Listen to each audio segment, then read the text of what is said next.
তুমি জানা দাদা, মোৰ সুখ কেৱল বিভানৰ লগতেই নহয়, সকলোৰে লগত ভালদৰে থাকিব বিচাৰোঁ। প্ৰতিটো সম্পৰ্কই মই নিষ্ঠাৰে পালন কৰিব বিচাৰোঁ। সেয়া ককায়েক ভনীয়েকৰ সম্পৰ্কই হওক বা শাহু বোৱাৰীৰ সম্পৰ্কই হওক বা পতি পত্নীৰ সম্পৰ্কই হওক। আদৰ্শ শাহু হ'বলৈ আহিছে আপুনি? আদৰ্শ মাক হ'ব পাৰিলে নে নাই? মই নিবিচাৰোঁ মোৰ কাহিনীও আপোনাৰ দৰে হওক, মাক ক'ৰবাত ল'ৰা ক'ৰবাত। সেনেকুৱা শাহু হোৱাৰ কোনো সপোন নাই মোৰ।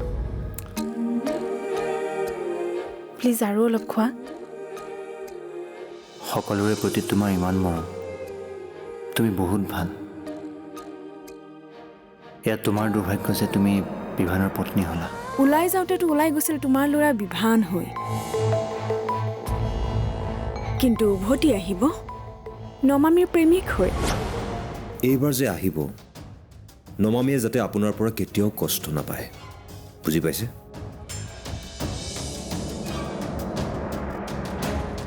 অকণমান মৰম দি চাওকচোন, বুজিব। বহুত ভাগ্যৰ বলত আপুনি নমামীক নিজৰ বোৱাৰী হিচাপে পাইছে।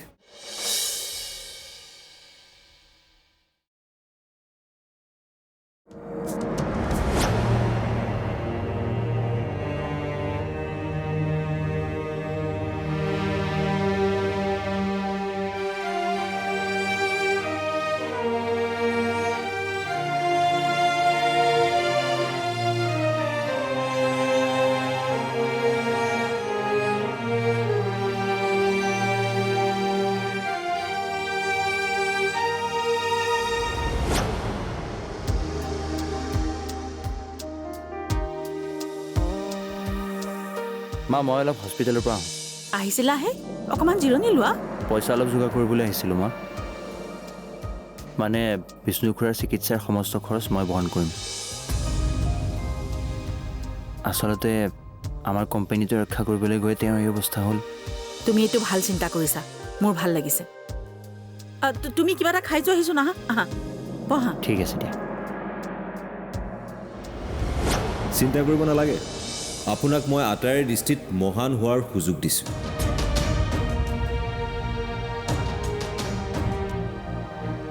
আজি বিষ্ণুক ৰিলিজ দিব ন? মই সন্ধিয়া সিহঁতৰ ঘৰলৈ যাম, গৈ আটাইৰে ওচৰত ক্ষমা খুজিম। নমামী উভতি আহিব। মই হাঁহি ফূৰ্তিৰে ভৰা এখন ঘৰ কৰিব বিচাৰোঁ, য'ত নমামী, মই, তুমি আৰু মা থাকিম। আৰু দেউতা।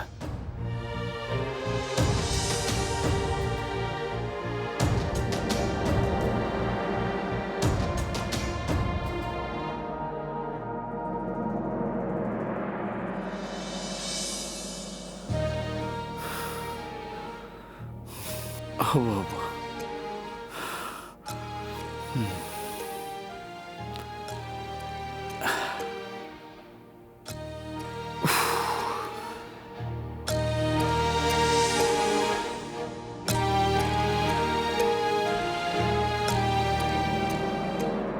ৰ'বাচোন, বহা।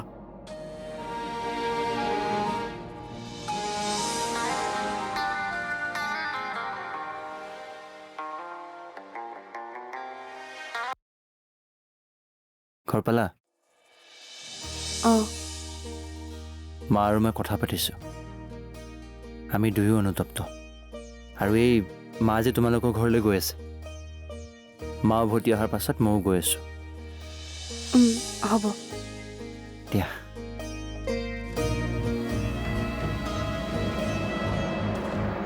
মই যিমান দূৰ জানো, তুমি ইমান সহজে হাৰ মনা মানুহ নহয়।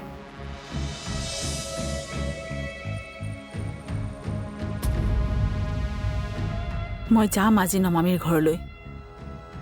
মই নমামীক উভতাই আনিমগে। এইটো যে তুমি আৰু মিছা কথা কৈছা মাহী। তুমি নমামীক তাত আনিবলৈ নোযোৱা, তাত গৈ তুমি নিশ্চয় কিবা এটা খেলি মেলি কৰিবা। তুমি দেখাত সহজ সৰল হ'ব পাৰা মাহী, কিন্তু তোমাৰ ভিতৰত এজনী মন্থৰা বহি আছে, যিজনীক বেলেগে নেদেখিব পাৰে। মই কিন্তু দেখিছোঁ। মই আচলতে ক'ব খুজিছোঁ মাহী, তুমি নমামিক ইয়ালৈ আনি কিয়নো নিজেই নিজৰ বিপদ চপাই ল'বা? ইমানটো মূৰ্খ নহয় আৰু তুমি।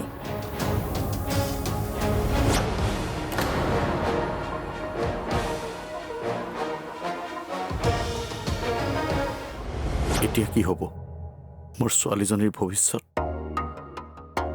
আপোনাৰ ছোৱালীৰ কথা মই নাজানো, কিন্তু মোৰ ভনীৰ জীৱনৰ দুৰ্গতি নাইকিয়া হ'ব।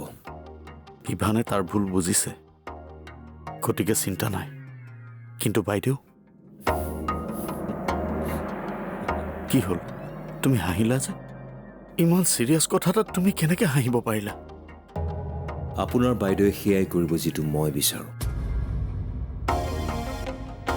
কাৰণ ৰিম'ট কণ্ট্ৰল মোৰ ওচৰত আছে। আহি আছে টিকেট। তেখেতে ক্ষমা বিচাৰিবলৈ নিজৰ ভুল বুজি পোৱাৰ ধুনীয়া অভিনয় কৰিব, কিন্তু নমামীৰ দায়িত্ব এইটোৱেই যে এই অভিনয় যাতে তাই সঁচা বুলি ভাবি নলয়। নমামীয়ে কি কৰা উচিত? নমামীয়ে অভিনয় কৰিব। আপুনি নমামীক প্ৰয়োজনতকৈ বেছি সহজ সৰল কৰিলে,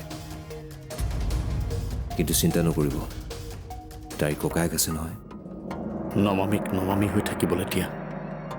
আপুনি কি বিচাৰে? নমামীৰ চকুত চকু পানী নে মুখত হাঁহি? যদি তাই সুখী হ'ব বিচাৰে, তাই সলনি হ'ব লাগিব। মই সেইবিলাক একো নাজানো। মই যি কৈছোঁ সেইটো শুন। আজি সন্ধিয়াৰ ভিতৰত সিহঁতক মোক সন্মুখত লাগিব। কাক বিচাৰি আছা তুমি? তই কি ভাবিছ হা? কোনোবাই তোক কলোৱাব আৰু মই এৰি দিম? তোৰ দেউতাৰ অপৰাধীক মই তোৰ সন্মুখত আনি আছোঁ। কি হ'ব তেতিয়া? মই কি পাম প্ৰতিশোধ লৈ? দাদা, মোক কোনো প্ৰতিশোধ নালাগে।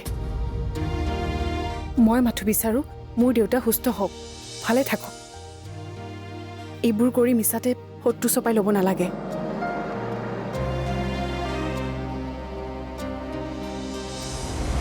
মাহী, ক'লৈ যোৱা তুমি? নমামীৰ ঘৰলৈ।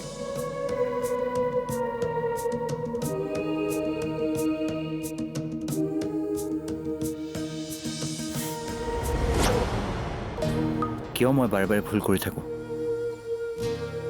কিয় মই নমামীক বাৰে বাৰে দুখ দি থাকোঁ? আৰম্ভণিৰ পৰাই তাই শুদ্ধ আছিল, আৰু মই শান্ত হচোন। হাজবেণ্ড ৱাইফৰ মাজত এইবোৰ হৈ থাকেই। নেক্সট টাইম যদি তহঁতৰ মাজত কিবা লাগে, ভাবি ল'বি নমামী শুদ্ধ। সেই মুহূৰ্তত তোৰ এনেকুৱাও লাগিব পাৰে যে তইহে শুদ্ধ, নমামী ভুল। কিন্তু তই নিজক বিশ্বাস নকৰিবি, বিশ্বাস নমামীক কৰিবি। সেইবোৰ বাদ দে। তই জান নাই, ৰাহুল গুৱাহাটীলৈ ৰিটাৰ্ণ আহিছিল।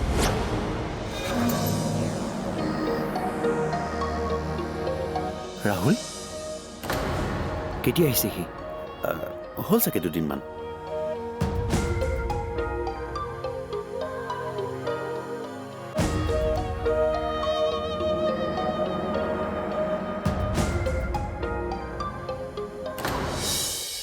মই নমামীক পুনৰ ঘৰলৈ লৈ যাম।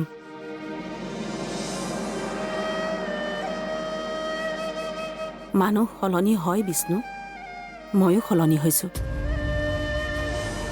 তোমাৰ কেৱল সেইটোৱে চিন্তা? মোৰ বিয়াৰ বাহিৰে তোমাৰ ভাবিব লগা আৰু একো কামেই নাথাকে নেকি? আৰু তুমি মোক ৰাহুলৰ লগত ৰেষ্টুৰেণ্টত কেনেকৈ দেখিলা?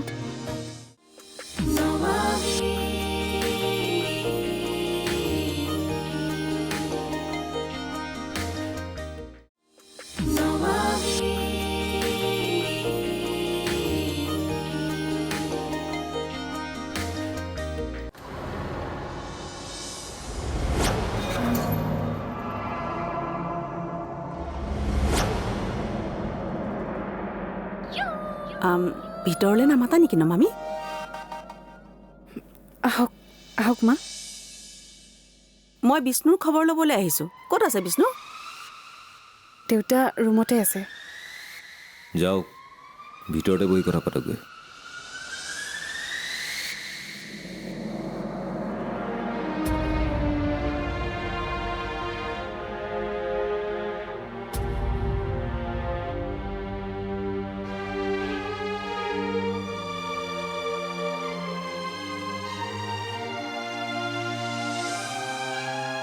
নমামি চাওঁ এইফালে আহাচোন।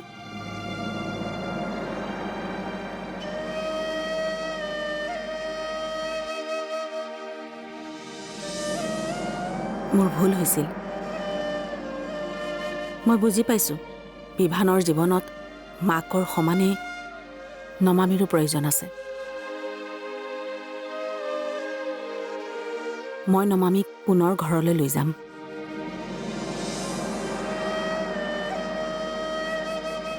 মানুহ সলনি হয় বিষ্ণু, ময়ো সলনি হৈছোঁ।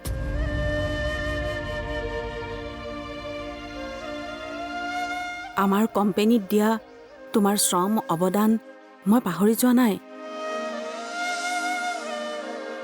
তুমি সুস্থ হৈ পুনৰ কামলৈ আহিব লাগিব। মই ইমানো বেয়া মানুহ নহয়, এবাৰ বিশ্বাস কৰি চোৱাচোন।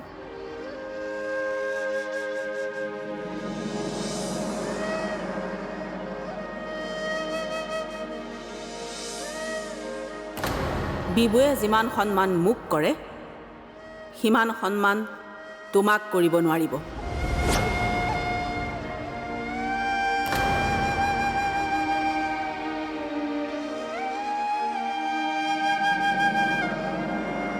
হৈ যোৱাবোৰ মই নোহোৱা কৰিব নোৱাৰোঁ, কিন্তু ভৱিষ্যতৰ ভৰসা মই তোমাক দিব পাৰিম। মোৰ ঘৰত তোমাৰ ছোৱালী আৰু কেতিয়াও দুখ পাব লগা নহয়। কাইলৈ বিভান আহিব, তুমি তাৰ লগত নমামিক পঠিয়াই দিবা।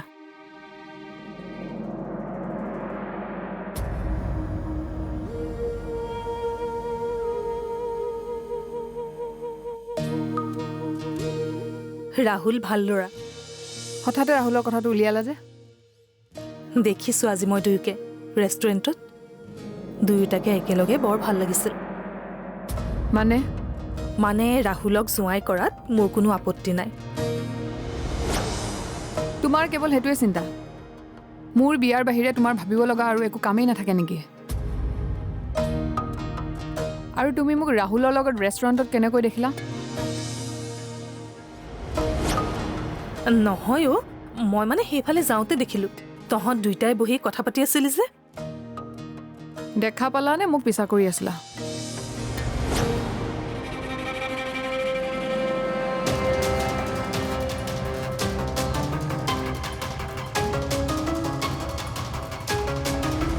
এবাৰ মোক বিশ্বাস কৰি চোৱা বিষ্ণু। চোৱা, নমামিক বোৱাৰী কৰি মোৰ ঘৰলৈ লৈ যোৱা যিদৰে মোৰ স্বাৰ্থ জড়িত হৈ আছে, ছোৱালীজনীক মোৰ ঘৰলৈ বিয়া দিয়াত সেইদৰে তোমাৰো স্বাৰ্থ জড়িত হৈ আছে। তুমিও তো ঋণমুক্ত হ'ব বিচাৰিছিলা। এতিয়াৰ পৰা মই কোনো চৰ্তৰে নমামিক বান্ধি নাৰাখোঁ। পুৰণি কথাবোৰ পাহৰি যোৱা বিষ্ণু। তোমাৰ ছোৱালীয়ে মোৰ আৰু মোৰ ল'ৰাৰ মাজত কেতিয়াও আহিব নোৱাৰিব। তাৰ জীৱনত ময়ে শ্ৰেষ্ঠ হৈ আছিলোঁ আৰু ময়ে শ্ৰেষ্ঠ হৈ থাকিম। মোৰ ২ নম্বৰ চৰ্তটো হ'ল, তোমাৰ ছোৱালীয়ে বিয়াৰ পিছত কেতিয়াও মোৰ পৰা মোৰ ল'ৰাক আঁতৰাই নিবলৈ চেষ্টা কৰিব নোৱাৰিব। বহুত সংঘাত গ'ল আমাৰ মাজত। সংঘাতবোৰ পাহৰি যোৱা, স্মৃতিবোৰ মুচি পেলোৱা। মই মোৰ বোৱাৰীক মোৰ ঘৰত বিচাৰোঁ, মোৰ ল'ৰাৰ কাষত।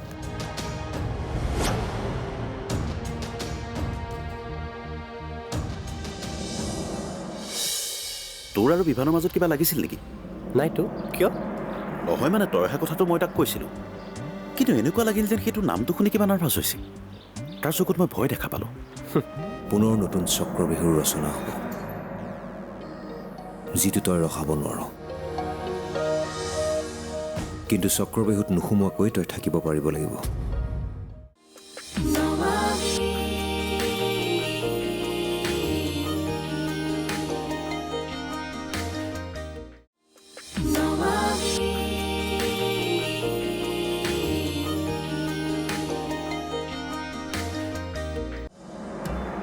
হয় দে, সেইবোৰেই দিন আছিল।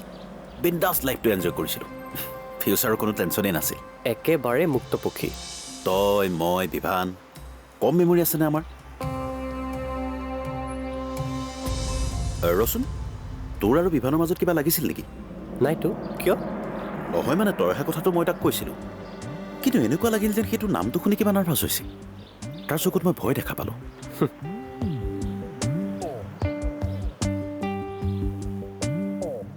মোৰ নাম শুনিয়ে তাৰ এনেকুৱা অৱস্থা। মোক সন্মুখত দেখিলে কি হ'ব?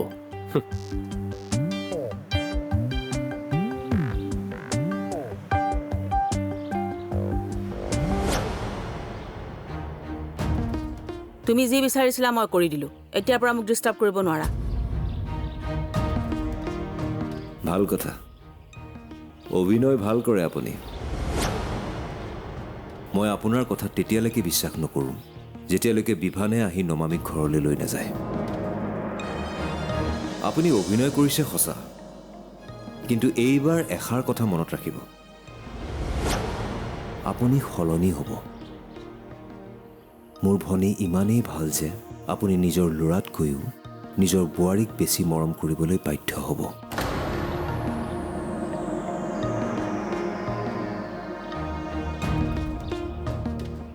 এই মানুহবোৰে সাধাৰণ কথাবোৰ কিয় বুজি নাপায়? আপুনি মূৰ্খ কাৰণে আপুনি দোষী। এয়া কি কৈছা তুমি দেউতা? তুমি সুস্থ নোহোৱাকৈ মই কেনেকৈ যাব পাৰোঁ কোৱা? মই সুস্থ হৈছোঁ মা, তই বুজচোন। শাৰীৰিক অসুস্থতাতকৈ মানসিক অসুস্থতাইহে মানুহক বেছিকৈ দহে। তই যেতিয়া পুনৰ সেইখন ঘৰলৈ উভতি যাবি, তোৰ সুখ দেখিলে মোৰ ঘাঁবোৰ নিজে নিজে শুকাই যাব। কাইলৈ বিভান আহিব তোক নিবলৈ। চাবি, সকলোবোৰ ঠিক হৈ যাব।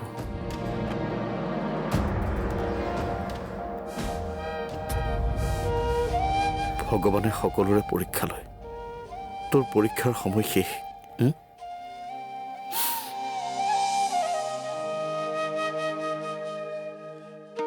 তই নাভাবিবি তোৰ শাহুৱেৰ সলনি হৈছে বুলি। এটা কথা মনত ৰাখিবি, সকলো ঠিক হৈ নাযায়। পুনৰ নতুন চক্ৰবেহুৰ ৰচনা হ'ব, যিটো তই ৰখাব নোৱাৰ। কিন্তু চক্ৰবেহুত নোসোমোৱাকৈ তই থাকিব পাৰিব লাগিব, আৰু সোমালেও অভিমন্যুৰ দৰে তাত ফচি নাযাবি। তাৰ পৰা ওলাবলৈ শিকিব লাগিব। অভিমন্যু ওলাব পৰা নাছিল চক্ৰবিহুৰ পৰা, মইতো নমামিহে। কিন্তু অৰ্জুনে জানিছিল কেনেকৈ চক্ৰবিহুত সোমাব লাগে আৰু কেনেকৈ ওলাব লাগে, আৰু এই অৰ্জুনে তোক শিকাব। মোৰ দেউতাক এৰি যাব মন নাছিল। দেউতা সুস্থ হোৱাই নাই ভালদৰে। ঠিক আছে, তই দেউতাৰ লগতে থাক। মই বিভানক কওঁ আৰু এজনী চাই ল'বৰ কাৰণে। দাদা, কিয়নো কৈছা তেনেকৈ?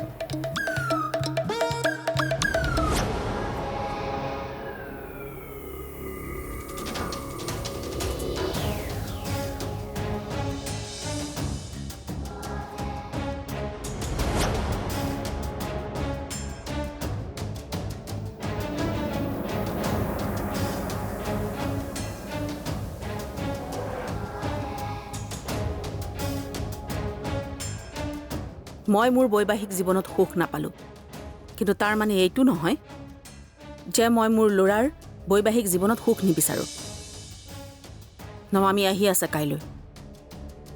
এইখন ঘৰে আৰু কেতিয়াও শাহু বোৱাৰীৰ কাজিয়া নেদেখে।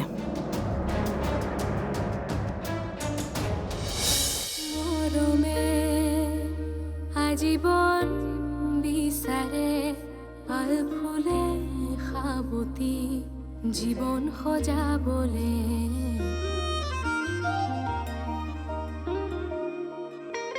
সপোনৰ অগণন ঢৌবোৰে নিতে মনবোৰ অখালি নতুনৰ ৰং সানে। সময়ৰ একা বেকা বাটতে যায় আগুৱাই লৈ জুকিয়াই আপোনলে চাই। হেঁপাহৰ আকলোৱা আশাতে মন বুজি ৰয়, হঠাতে কি হয় সপোনো হেৰাই। জুৰি আবেগৰে